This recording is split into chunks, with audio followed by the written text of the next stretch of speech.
கிருஷ்ணகிரி மாவட்டத்தில் அடுத்தடுத்த அரசு பள்ளி ஆண்டு விழாவில் ஜாதி பாடல் ஒலிப்பு கொந்தளிக்கும் பெற்றோர்கள். கிருஷ்ணகிரி மாவட்டம் போச்சம்பள்ளி அடுத்த கங்காவரம் கிராமத்தில் அரசு நடுநிலைப்பள்ளி செயல்பட்டு வருகிறது. இப்பள்ளியில் 116 மாணவ மாணவிகள் பயின்று வருகின்றனர்.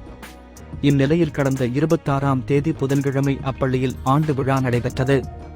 பள்ளியின் மாணவ மாணவிகள் ஆண்டு விழாவில் நடைபெறும் கலை நிகழ்ச்சிகளில் பங்கு பெற்று சினிமா பாடல்களுக்கு நடனமாடி மகிழ்ந்தனர். அந்த வகையில் ஒரு சமூகத்தை சேர்ந்த பாடல் ஒலிக்கப்பட்டு அதற்கு பள்ளி மாணவன் நடனமாடியுள்ளான். அப்போது கூட்டத்தில் அமர்ந்திருந்த பொது மக்களில் சிலர் எழுந்து ஒரு குறிப்பிட்ட சமூகத்தை சேர்ந்த பாடலுக்கு நடனமாடும் போது எங்கள் சமூகத்தை சேர்ந்த பாடலுக்கு நடனமான வைக்க வேண்டுமென கோரிக்கை வைத்ததாக கூறப்படுகிறது.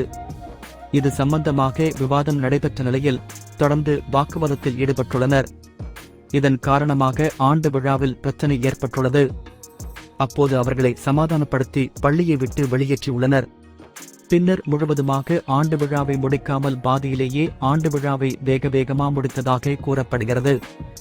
இந்நிலையில் ஒரு குறிப்பிட்ட சமூக பாடலுக்கு மாணவர்கள் நடனமாடிய வீடியோ சமூக வலைதளத்தில் வைரலாக பரவி வருகிறது.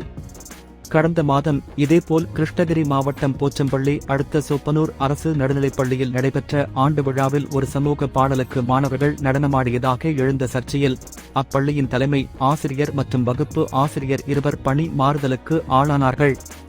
அந்த வகையில் தற்போது அதேபோல் கங்காவரம் அரசு நடுநிலைப்பள்ளியிலும் ஒரு சமூக பாடலுக்கு மாணவர்கள் நடனமாடிய சம்பவம் பெரும் சர்ச்சையை ஏற்படுத்தியுள்ளது.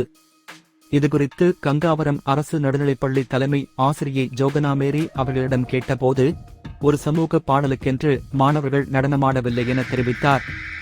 இதுகுறித்து மாவட்ட கல்வி அலுவலர் சரவணன் அவர்களிடம் கேட்டபோது இச்சம்பவம் குறித்து எந்த தகவலும் எனக்கு கிடைக்கப்பெறவில்லை என தெரிவித்ததோடு விசாரித்து நடவடிக்கை எடுப்பதாக தெரிவித்தார்.